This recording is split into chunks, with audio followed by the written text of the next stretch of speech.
You see, the sign of God's covenant with Noah is a rainbow, but our English translation, it kind of masks a little bit, kind of blurs a little bit the significance of that, because verse 14 it reads, where I have set my rainbow in the clouds. The text literally reads, I have set my bow in the clouds. You see, the word for bow or rainbow here is the word gesed. It's a Hebrew word, and it actually means war bow or battle bow. And yes, God is referring to a rainbow. It's not just some weird thing that's going on. God is referring to the rainbow, but there's something more than that that's going on here. You see, the significance of the sign of the bow in the sky is that God has laid down his war bow in the heavens. You see, a war bow is a sign of hostility. It's a sign of hostility against an enemy. And what God is saying, I have laid up my war bow in the heavens. His bow in the sky is not a sign of war and hostility anymore. Rather, it's a one that has been laid up. It is one that is now a sign of peace. You see, when you see a rainbow, you're supposed to be reminded that we should all be dead because of our sin. That the rain should not have stopped. And that God should have justly judged all humanity with the flood. But that God is gracious and loving and compassionate and merciful and kind. And that he has spared the lives of Noah and on ours and as well, not because we deserve it, because out of the goodness of who he is. What we're meant to remember when we see the rainbow is a God who has hung up his war bow against those who have made him his enemy.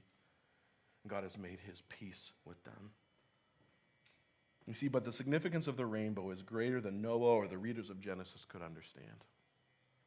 Great preacher Charles Spurgeon, he says that we know that the reason that God is able to lay up his bow is because it is pointed upwards towards heaven. You see, in the flood, God aimed the arrows of his just wrath towards sin down on man and down on creation.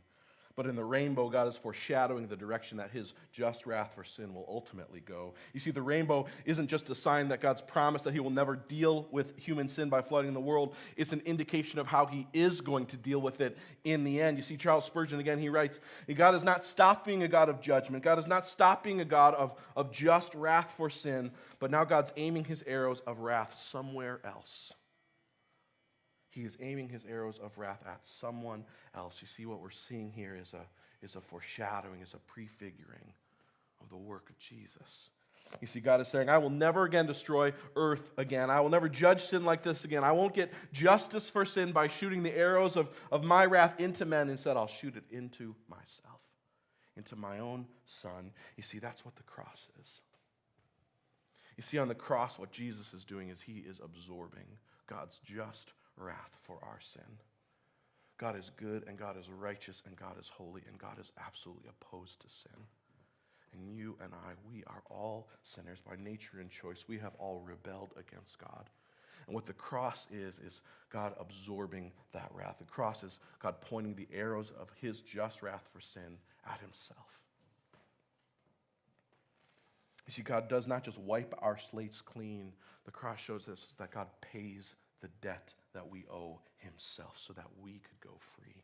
Tim Keller writes it this way. He said, Jesus went into the storm of God's wrath. He got the lightning so that you and I could have the rain.